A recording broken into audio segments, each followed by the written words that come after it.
Hi, everybody. Welcome to the Ask Julie Ryan Show. It's where we blend spirituality and practicality to help you live a life of purpose and joy. This is part 2 of my conversation with Udo Erasmus. I found him fascinating and our conversation went long, so we're releasing it in back-to-back episodes.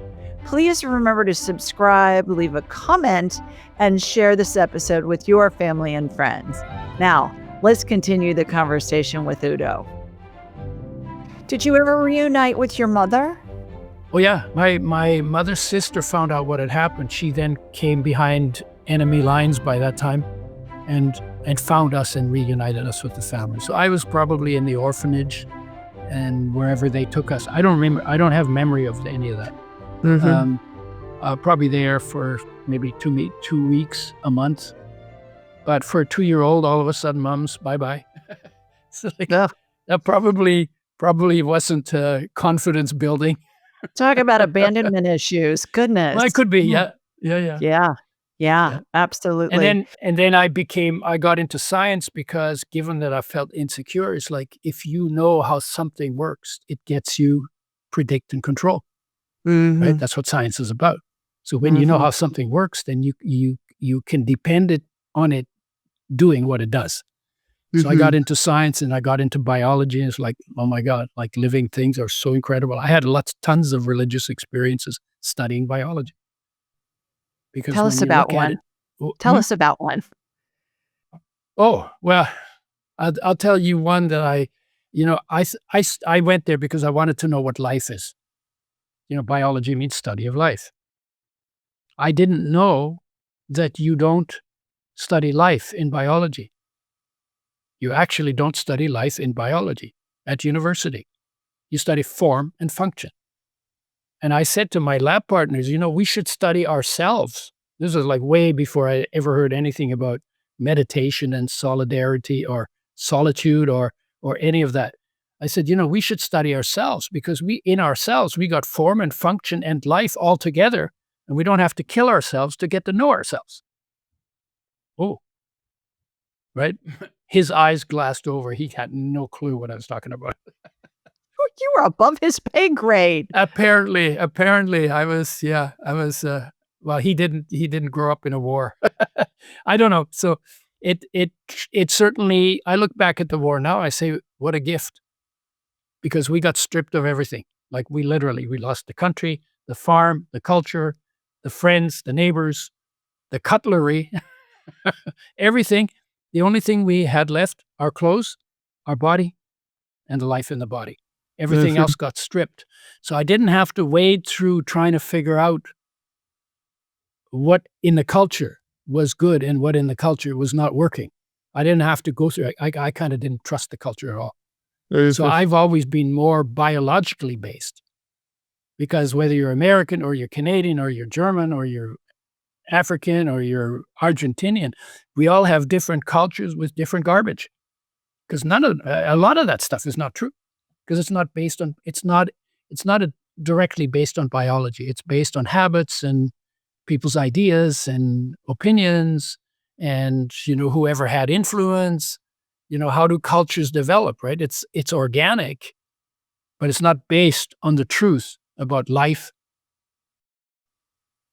from a like a science point of view.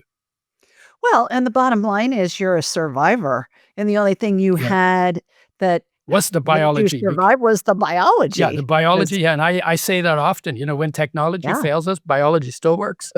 Exactly. Yeah, exactly. I want to skip ahead a little bit. When did you realize that there was a way to help heal the body that was different than perhaps what the medical industry was saying? What you use fats, you use nutrients, you use all of that. Tell us that story. What was the aha moment? Okay, so when you came to that realization? Yeah, okay. So I'm in biology, and then I didn't find life in biology. So then I went psychology study of soul. But we didn't study soul in psychology. We studied thoughts, beliefs, and emotions. So I didn't find what I was looking for. You know that song? And I still haven't found what I'm looking for, right? Then I went to medicine. Medicine's healthcare. That's what we call it, right? So I said, okay, I'm going to learn about health. And if I know what health is, I can take somebody who's departed from health in some direction, turn them around in the direction of health, give them a push and watch them get better. But I have to know what health is to do that. So I got into medical school, only learned about disease, said to the dean, I came here to study health. What is health? And he looked at me with these such beautiful, compassionate, kind eyes. And he said, we don't know. We're working on it. But they're not working on it because they're always focused on disease. And then we were told in first year medicine that a doctor should always sound as though he knows what's going on, even when he doesn't. This is like word for word. And we call that lying on the farm. So that was the end of my medical career.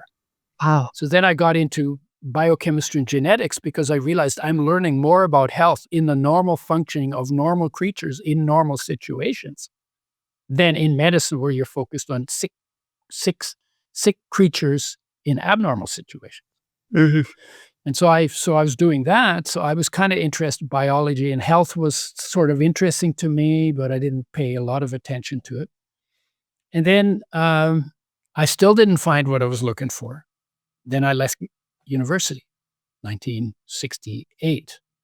And then I got into psychedelics, and then I got into the red letter edition because I thought Jesus might be a pretty good model for a human being. You know, who do you want to be? Well, who would I model myself after? Of all the things that I could come up with, Jesus was the one, because, you know, that was before meditation and Buddha and Krishna came to the West, right? Mhm. And so I got into that, and then I hooked up with a group called themselves Jesus People's Army. Army is not a good word, but I missed the cue because I was so sure we were all looking to understand, and we would all tell our stories, and we would all leave the evening enriched, right? It's like a cool thing, right? That's not what happened. So I walked in, sat down, guy comes next to me immediately. So that should have been my second warning.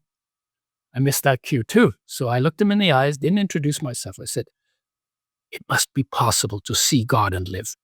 Because we were told as kids, if you look at God, he kills you. Even though, Why? Where'd that come from? oh, that's German. German Lutheran. I don't know exactly where it came from, but that's what we were told as kids.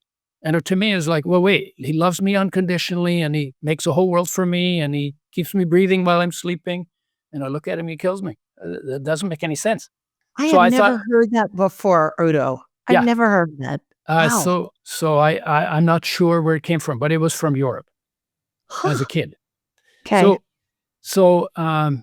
And so then I thought this would be a beginning of a beautiful, deep conversation about it. Great topic.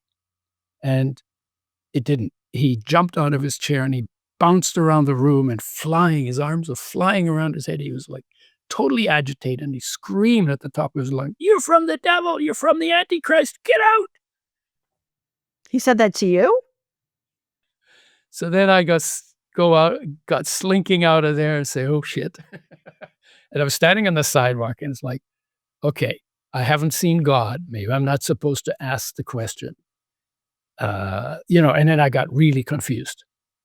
And went to nature to clear my head. That's how I Mhm. used to deal with confusion in the city. And long story short, I was on a beach, completely deserted, just me, the logs, the sand, the water.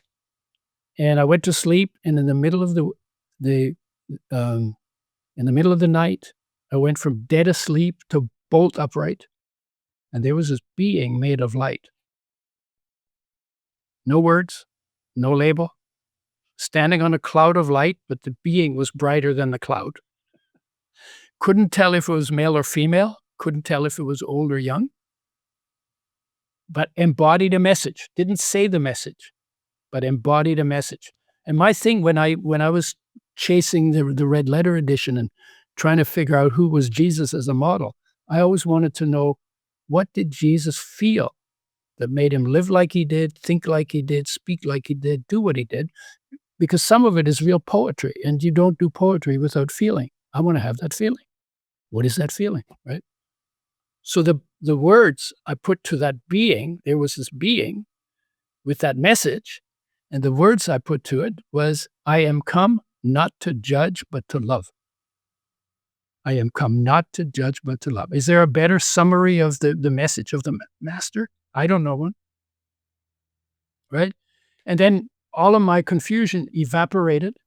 Mm-hmm. There's my beaker of life. And then I started thinking about it. Well, what was that? Oh, yeah, well, it could be Christ. It could be life. It could be spirit. It could be soul. And I looked at that and said, you know what? They're all the same. I think it's all of the above. Yeah. Oh, my That's God, what they're all the that's same. what I was gonna And say. then Yeah. from that, then you recognize life, the solar energy fraction, is the master in your body, omnipresent, omnipotent, omniscient, unconditional, empowering love. I am come not to judge, but to love. That's life's message to your body, and it's also the master's message to humanity. And so for me, like the science and the science and the spirit, they're not different. It's all biology. Mm-hmm. And then I got into doing a stillness practice because it became a memory, and I wanted to live in that experience. I don't know. I'm sometimes surprised how clear I was about what I wanted without ever getting to talk to anybody about it. But I was clear within me, right? So then I started doing the stillness practice. And then I got married, and then we had some kids, and then my marriage broke up. And I was very upset because I was just starting to do the practice. And I was furious, and I wanted to kill something. So I took a job as a pesticide sprayer. And I sprayed them carelessly for 3 years and then got poisoned by the pesticides. So homemade lesson. And I went to the doctor and said, what do you have for pesticide poisoning? She said, nothing. And that's when the penny dropped. For me, my health is my responsibility. And it's for real now because I got something to deal with.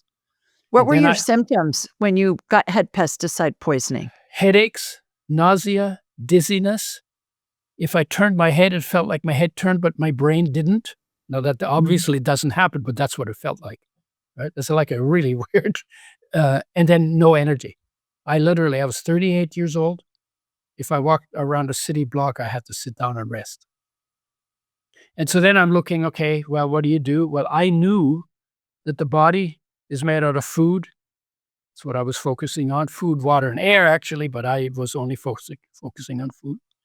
And I knew that the body's always turning over because, in fact, your body, like if you and I get together 1 year from now, 98% ballpark of the atoms in your body will have been removed and replaced. You won't have changed, you may not have changed any of your beliefs, but the whole structure that it all happens in is being taken down and rebuilt underneath you without you even noticing, right? It's And mine too. miraculous. That's every Yep. yeah, and then what that means though is that's why healing is possible. Yeah. So the body's always turning over. That's why healing is possible. And so the idea is that if something goes wrong, then what you need to do is you need to raise your standard for food intake, water intake, air intake, thought intake, environment intake, whatever it is that is the problem. You raise your standard, and within 1 year, you will have rebuilt 98% of your body to a higher standard. And then I started looking, well, what are the standards? So I was looking at the essential nutrients, 18 minerals, 13 vitamins, 9 essential amino acids, 2 essential fatty acids from oils, 42 essential nutrients that your body can't make, but has to have for health and for life. And so they have to be brought in from outside. And so I was looking at all of that. And then I got stuck on oils because that was the most confusing area. And it turned out to be the most misrepresented and the most dangerous because more health problems come from damaged oils than any other part of nutrition because they're the most sensitive molecules. They're damaged by light, oxygen, and heat. We should treat them with the most care, but we actually throw them in a frying pan where light, oxygen, and heat damage them all at the same time. And so I started looking into all of that, and there, I got a study. It said omega-6 is an essential nutrient by the definition I just gave. You can't make, you got to have them, got to get them from food. If you don't get enough long enough, you die. If you bring them back before you die in adequate amounts, then all the problems that come from not getting enough are reversed. Life knows what to do if we take responsibility for making sure they all land in our body, right? So that's the definition. Omega-6 is an essential fatty acid, one of those 42. The very next study says omega-6 gives you cancer and kills you. And I go, well, that's like that God thing. God loves you, but if you look at him, he kills you, right? Now you say, no, I got to eat this so it can give me cancer and kill me. I must be missing something. And then I started looking at how oils are made and realized that oils are damaged when they're being made. And they do that for shelf life. They're not interested in health. They're interested in shelf life. Started at beginning of the last century, like 1900, maybe 1850, sort of. That's when it began. But it started getting really big in early 1900s. I said, okay, well, we should be making oils with health in mind. So I developed a method for making oils with health in mind because I had a problem, right? So that's so the penny drop, when I found out 99% of the population doesn't get enough omega-3s, that was probably the moment, because oh my God, if we can make omega-3s with health in mind and we could bring them back to the people, oh my God, we could help almost everybody. And there's something that feels really good in your heart when you help, just like something feels really bad when you're hurt, right? So that was and that then we became as, oh my God, I just found a mission in life. So let's do a deep dive on these oils. First of all, so let's do rapid response. Let me throw some questions at you and you just give me, the rapid response. What oils are good for us? The only thing from fats that you need is omega-3 and omega-6 essential fatty acids, but they have to be not damaged because they're sensitive. They have to be in the right ratio so they don't crowd each other out, so they both get to do their job. And you have to get them in adequate amounts. That's the only thing you need from fats. Everything else is optional. If you optimize your intake of the essential fatty acids, you can have some saturated fats and you can have some monounsaturated fats, and olive oil is okay.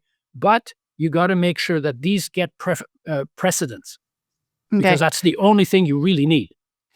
Everything else your body can make out of sugar and starch. There's lots of differing opinions about stay away from seed oils. Only use olive oil and avocado oil and coconut oil. And there's so much data out there to support those different conversations, let's call them. Oh, yeah. How do we know what to believe? What, in your experience, in your investigations, in your manufacturing, are seed oils bad? I get that it's about how they're manufactured, but are seed oils in general bad for us? No, what happens there? We figured that out over 40 years ago when I said, oh my God, I have to have it, but it kills me. Then we said, make oils with health in mind. What they're doing is they're blaming the damage done to oils by industry or by food preparation, frying. They're blaming the damage. They should be blaming the damage, and they're blaming the oil and the omega-6s because they never look deep enough. And what's interesting is there's been people saying that like for 40 years. None of the people who said that omega-6s are bad and seed oils are bad, not one of those people has ever talked to me. And I have a book. The book sold about 300,000 copies, Fats That Heal, Fats That Kill. I've been to 40 countries. I've given 10,000 lectures, right? And they all know who I am, right? But some of them make the assumption that I was in cahoots with the oil industry, with the mega oil industry. I moved in with my mother to write the book. I was 41 years old. I moved in with my mother to write the book on fats and to develop the method for making oils with health in mind. Let's like just get really down to the basics. What oils are healthy for us? And then we can talk about how they're manufactured and how how to find these healthy manufactured oils. What oils are healthy for us, and what's the best way for us to cook with them, or is there a best way to cook Yeah. anything with Yeah. oil? Yeah. No, so the best oils are in seeds and nuts. Okay. So, for example, Flax is the richest source of omega-3 that's easily available, but you okay, have to break the seed, so you put it in smoothies and shakes.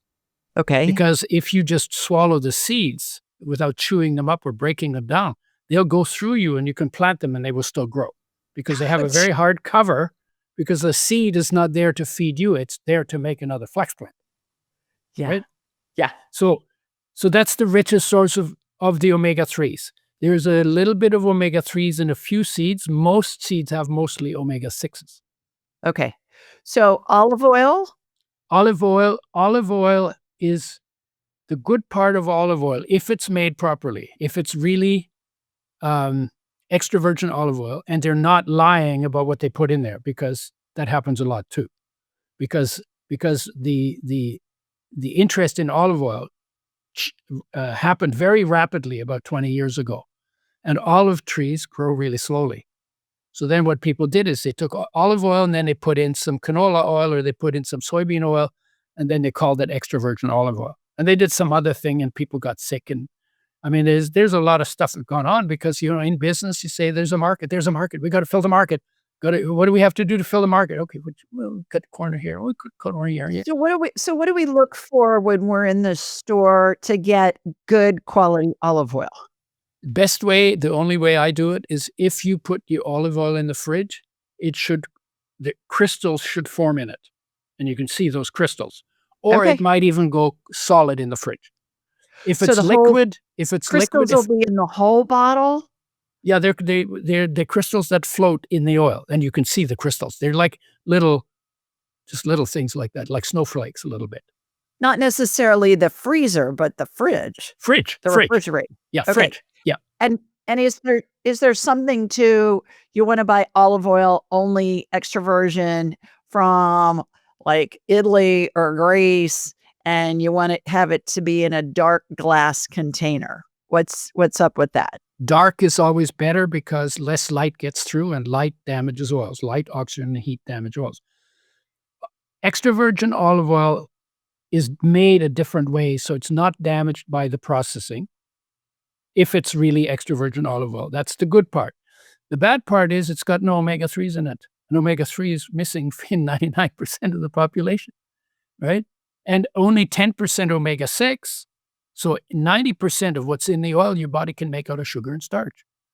And you shouldn't use it for frying. Traditionally, in Mediterranean countries, they cooked in water. When I was a kid, cooking meant in water. Now cooking usually means in oil, right? So the meaning of the word has changed over my lifetime. So, and then what they do, they dump the water when they cook the food, and then they added olive oil because it enhances flavors. Oils enhance flavors, and it improves the absorption of oil-soluble nutrients in the foods we eat. Okay. So the Italians are famous for that. Yeah, so from that perspective, it was good. But from the perspective of getting omega-3, it's basically a dead loss. So what's the best oil? So flax is the best to get omega-3s. Flax oil, we made flax oil in 1986, and I became omega-6 deficient on it because the ratio is not right. Okay. And so I got dry eyes, skipped heartbeats, arthritis-like pain in finger joints, and thin papery skin. So we then made a blend where flax is there for the omega-3, sunflower, sesame. There's 6 other ingredients in it, and the blend is called Udo's oil. And so that's what I've been working with since 1994. So we did all the, get the ratio right, get the amount right. The amount is tablespoon per 50 pounds of body weight in winter if it's cold, and maybe a half or 2/3 of that in summer when it's warmer. In winter, you burn more oil to create heat. In summer, you don't need as much. And the oil can make you sweat a little more in summer if you take a lot of it.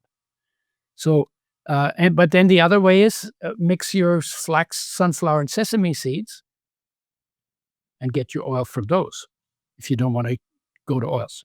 And the oil is in a brown glass bottle, and we put a box around it to cut the light out. And it's refrigerated in the factory, refrigerated in the stores, you refrigerate at home. You add it to food after they come off the fire. And frying is the dumbest thing we've ever invented to do to our food if health is our goal. Because when you fried foods, whether it's carbs or fats or proteins, all three of them, when you fry them, you burn them, you damage them, you change them into toxic molecules that never existed in nature, and you increase inflammation and the risk of cancer. All three of them independent of each other. So how about baking and grilling? When you burn the food will burn you. Well, no. So, you bake something like Yeah. slow cook. So the crust is on the bread is burnt. The inside is steamed because the inside is wet. So when the kid wants to eat the inside and doesn't want to eat the crust, and the parents say, no, the crust is the best part. Actually, kid's right and the parents are wrong. Interesting. I've never Yeah. heard that, Udo. Wow. Yeah. And then when you grill, on the outside, the food is burnt, right? It turns black or sometimes it smokes. On the outside, it's toxic. On the inside, it's steamed because there's water in it. So you're actually boiling the meat and burning it on the outside. So just boil the meat and don't burn it on the outside. So cook it in a crock pot or something like that? Throw it in a stew. Cooker? Or throw it in a stew. Mhm. That's what we used to do when I was a kid. It was great with the veggies and all the spices and the cooked meat. But here now people say, "Oh, what do you expect me to do with my steak?" Well, that's what we did. Cubes. It tasted good, and we got the protein, and it wasn't burnt. And How about baking if the outside does not get charred or burned? yeah, there's a certain kind of bread that's made like this. Sometimes they call it Essene bread, and they Mhm. basically are just drying it in the oven, like at a 280 degrees Fahrenheit, I think, something like that. And then you get it more dried than burnt. Dried is okay. Interesting. Yeah. But it's not as good as sprouting the grain and eating the sprouted grain, because then you get the enzymes and you get the probiotics and you get all of that, and you don't lose any of what happens in the processing. Processing is the big issue. Like if fresh, whole, raw, organic is the standard, then processing always takes you away from that standard. And for every step you take in processing, you lose something in the food, and then you pay a price for that in less good health. I've heard you say that oil was really the missing link for you healing yourself. Why is that? Uh, well, oils are, yeah, I actually got over most of my symptoms before the oil got made, because it took me probably about 3 years to get my energy back, and it took about 6 years to get the oils done. But what happened is my energy improved, and there are 2 reasons for that. One of them is carbs give you energy fluctuations because your blood Mhm. sugar goes up, and then insulin drives it into the cells, and then excesses turn into fat, and then you have low blood sugar, and then you get cravings, and then you tend to overeat, so associated with overweight, also associated with some inflammation. And when you use fats as your main energy source, you don't have to do a keto diet. You don't have to do, all that stuff, but get more energy from fats, or you eat your carbs with fats. So butter on bread is better than bread without butter in that sense, but you can also put oil on the bread. So, um, but if you get most of your energy from fats, you get stable energy from them. They suppress appetite. They don't make your blood sugar go up and down, but they run through your energy production system, your mitochondria. They're beta oxidized 2 carbons at a time, and you get stable energy, and then you don't get the crashes, and then you don't get the cravings, and then you don't get the overweight. And when you crash, when your blood sugar goes down, right? And so from that perspective, and for a lot of people who have inflammation problems, they do better on oils as long as those oils are not damaged. Um, was there more that you wanted?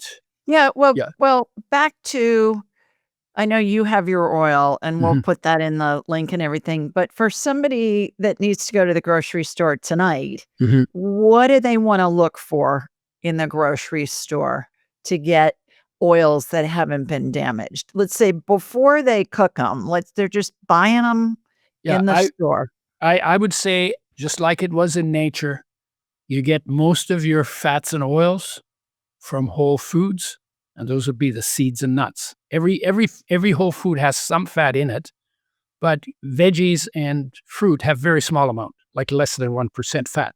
So But they avocado and olive oil, even though they're being touted as the best oils, are not necessarily the ones that we wanna uh, buy. yeah, avocado oil has no standards. Oh. That's a problem. So eat the avocados. I eat avocado every day. I love them. And the I would rather eat the olives than the olive oil because there's lots of good things in olives. So I would eat the olives. So And somebody then, wants but you can add Brazil nuts and you can have pistachios. You don't want them roasted and you don't want them salted. You want them fresh and you want them organic. so somebody that wants to make Walnuts. salad for dinner and they wanna have oil and vinegar dressing on their salad, what kinda oil did they put on it? Well, you want an oil that's organic. You want it made with health in mind. You want it balanced in omega 3s and 6s because those are the issues, right? If you get them out of plastic bottles, the plastic swells when you put oil in it. You get plastic in your oil. That's an issue these days too. And they're not made from organic, so you have pesticides in the oil. And one of the reasons why they damage the oil, why industry damages the oils, is to get rid of half of the pesticides, right? And then what happens, you in a tablespoon of an oil like that. This is why I have to give you this answer so you stop asking that question. Is basically when you have a tablespoon of an oil that is made by industry for shelf life, it's 1/2 to 1% of the molecules are damaged, turned from something natural your body can break down to something unnatural that never existed in nature, that you don't have a breakdown program for. So how much is that? I asked the industry. They gave me, they got really mad at me for asking the question. And and so I decided, well, they said, well, the guy said to me, well, it's, I don't know why you're squawking. It's only 1% damage. It's still 99% good. That's good, isn't it? Like if you got 99% on an exam, you'd be damn happy, wouldn't you? So I said, okay, well, maybe I'm overreacting. So we have a saying in science, when in doubt, do the math. So I said, okay, if I have a tablespoon of an oil that is 1% damaged by the industry's process, not that's before I put it in the frying pan, 1% damaged. How many damaged molecules will be in that tablespoon? And I ask this question all the time when I give talks. And I never get anybody giving me a number that is less than 1 billion times lower than the actual number. So what that means is what we're doing with these oils is we're doing something to ourselves that is 1 billion or more times worse for us than we think it is. That's why the math is important, So are you right? saying that there aren't any oils in the grocery store that are viable, healthy oils? Is that what I'm hearing you say? They should be unrefined, in glass, probably boxed. Nobody does that, right? Okay. And should be in glass, should be, Dark glass, should be dark. The darker, the better, right? right, Or put a box around it, then the glass doesn't matter. The glass color doesn't matter, right? right. But we I use don't know that brown. I've ever seen oil in a box. Yeah, my oil's in the box. No, no, no, I mean in a store. Yeah, I'm not sure. nobody does it. Yeah, Nobody does it. yeah, I mean, we take better care of ice cream and steaks than we take of oils, but oils need the care that we give to ice cream and steaks more than ice creams and steaks do. Because you can drink melted ice cream. It won't hurt your health.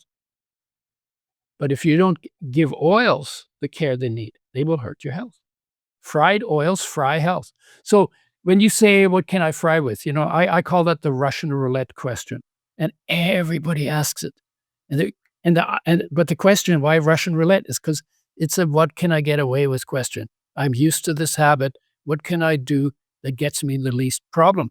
Why aren't we asking the question, what do I need to put in place in order to have the longest health, the longest life and the best health that is possible given my genetics? Because that's the positive question. And then when you have the answer to that, then you know what you need to be working towards,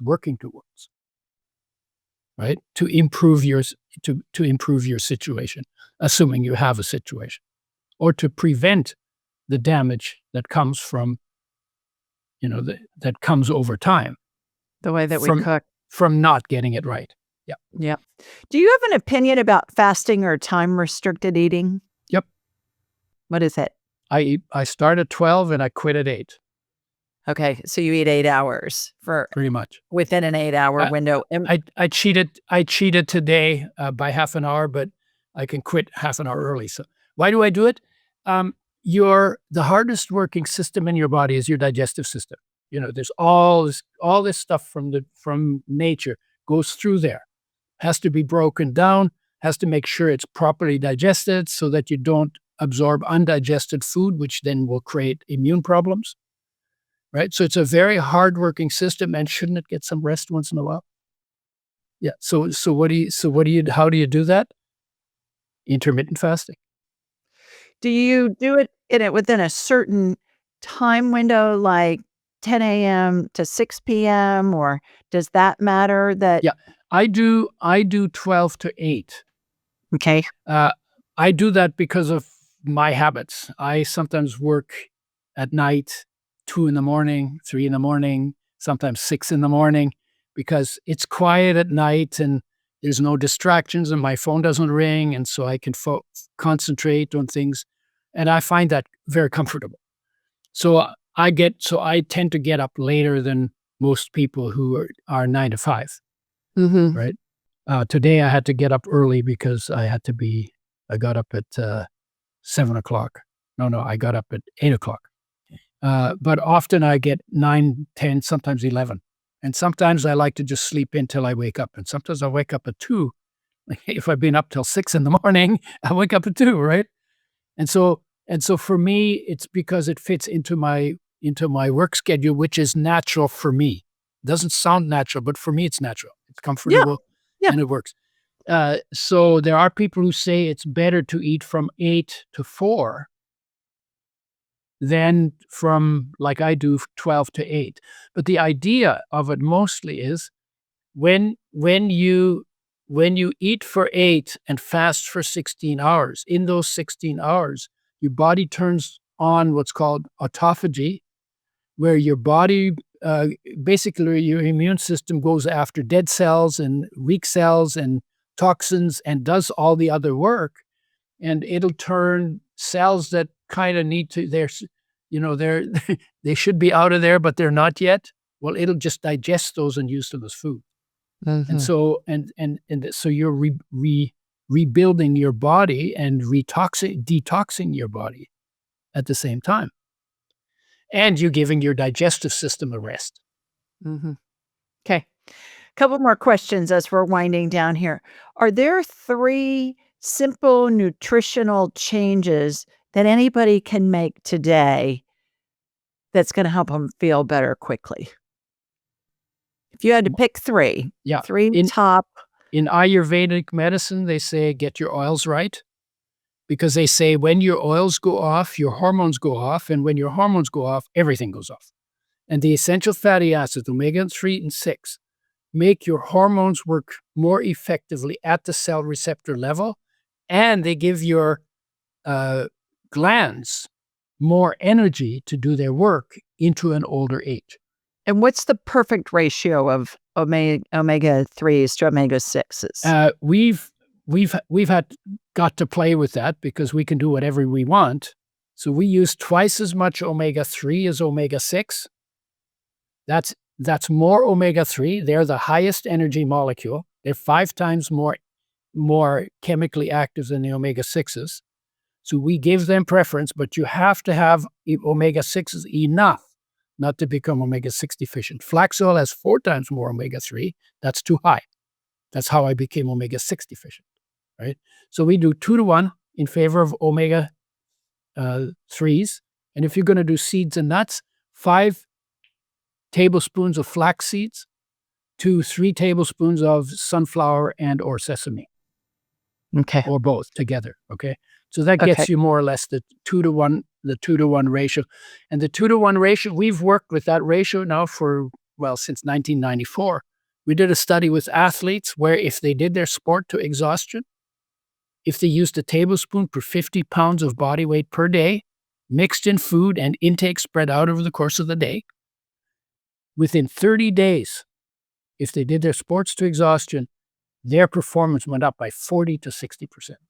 Good heavens. Wow. Yeah. That's amazing. Okay. So oils get the right ratio. What's number Okay, 2? so that's number 1. Number 2, head in the direction of, from wherever you are, in the direction of fresh, whole, raw, organic. And that's because it's good for probiotics, it's good for enzymes, it takes a load off your digestive system, it takes a load off your immune system, and it protects your digestive tract from unfriendly microorganisms. And I've tried to take you out of processing, because processing, if you wanted to pick one word for where the problems come from, processing. So that could be cooking and that could be industrial processing, and they put things in that shouldn't be in your body and they take things out that should be in your body. And so that would be the second one. Take steps in the direction of how it was in nature before we got civilized: fresh, whole, raw, organic. And what's number 3? And honestly, number 3, I'm going to cheat. Number 3, every day, make time to do nothing, to sit in stillness. Einstein said that. He says, 99 times I think and think and think, and I get nothing. And one day, I stop thinking, I swim in silence, is what he said, and the answer comes to me. You want answers for living? Find them in your stillness. And in that stillness, you're going to find your power and your love and your peace and your clarity that you need when you live in a crazy world. Okay. If spirit had one important message for us about food, what would it be? Okay. If you eat fresh, whole, raw, organic, every food you eat has spirit in it. And you can cook spirit out of it, or you can eat food with spirit. And that's why raw foods actually work so well for the people who use it. And when you say raw foods, you're talking about what? Raw vegetables, raw fruit, raw seeds, raw nuts. What am I missing? Yeah, if you're going to eat meat, eat it raw. Every animal that eats meat eats it raw. And in India, they have sushi, and in Europe, they have raw hamburger. And in northern Sweden, they eat raw fish, fermented fish. Every place, every traditional culture had some raw meat thing that they did. So this is, but then the meat has to be clean and it can't be, So there's a lot of things that we've messed up that don't work for us as well as they would if we hadn't messed them up. And we're the ones, we messed it up. We as a human race messed it up. We need to clean it up. Last question. Why do we incarnate? We incarnate because it is an extraordinarily beautiful gift of biology or divinity to be able to experience being human. Because all we are is a bucket of water, 3 buckets of water, a handful of dust, a little bit of air, and a little bit of sunlight, right? And they're okay, but they can't have that. But then they get mixed together in a very particular way that involves the sacred thing about sex and a sacred pregnancy and an immaculate conception to create this. And you only get it. It's temporary, right? The body is a terminal condition. If you got born, then one day you're going to die. So what can be the purpose of your life has to be in the full experience of it. Live fully present in all of your being. That's the purpose. That is a self-fulfilling purpose, because there's no outside purpose. that is more meaningful than that. And then what happens when you're fully present? You feel so peaceful. You have so much peace. There's huge power in peace. And you feel so cared for, so loved. But then you look around and you say, well, okay, so now what should I do? What's the, so then it changes. Okay, what's not about me anymore? Because if I don't feel cared for, I know where to go to feel cared for because the care is always there. Okay, so then it's not about me anymore. So if it's not about me anymore, then it's like, okay, where can I help? Oh, or, okay, what needs to be done? Right? But from a clean place, not for somebody else. What needs to be done to make quality of life better for people?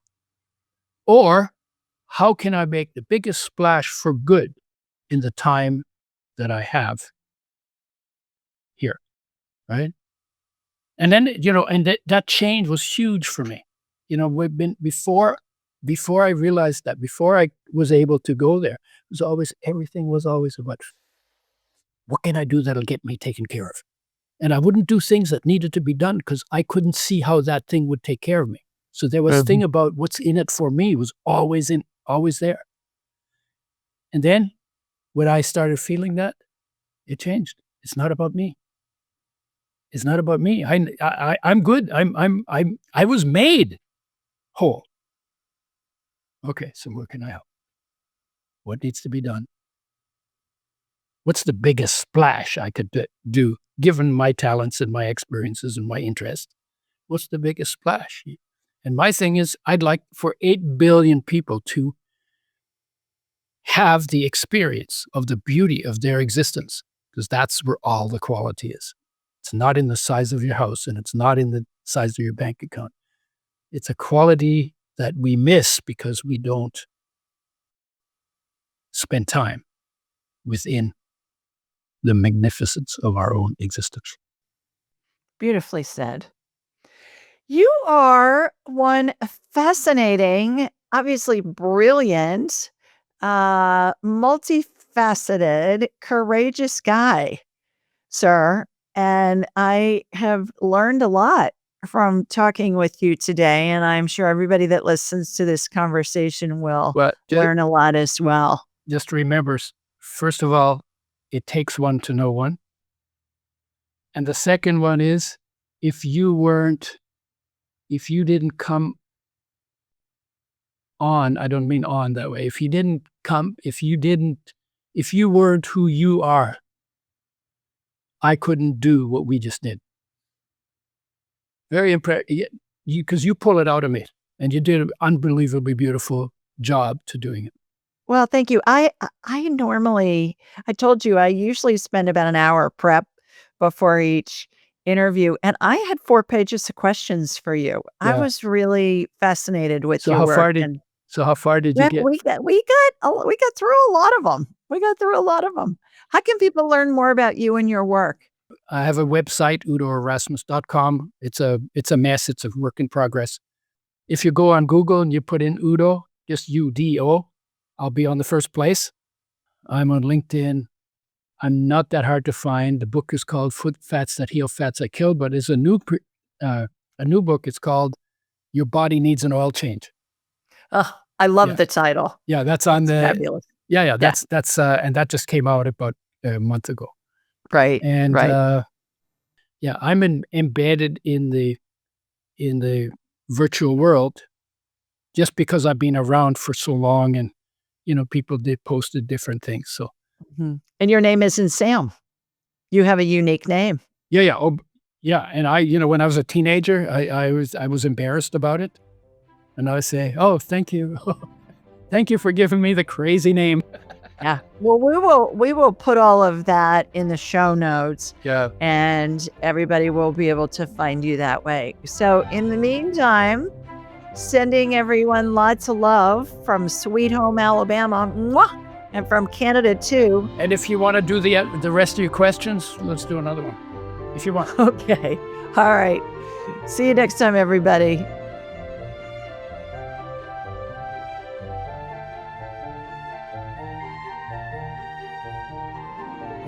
To enhance your spiritual journey, click on one of the videos below and remember to subscribe, leave a comment, and share this episode with your family and friends.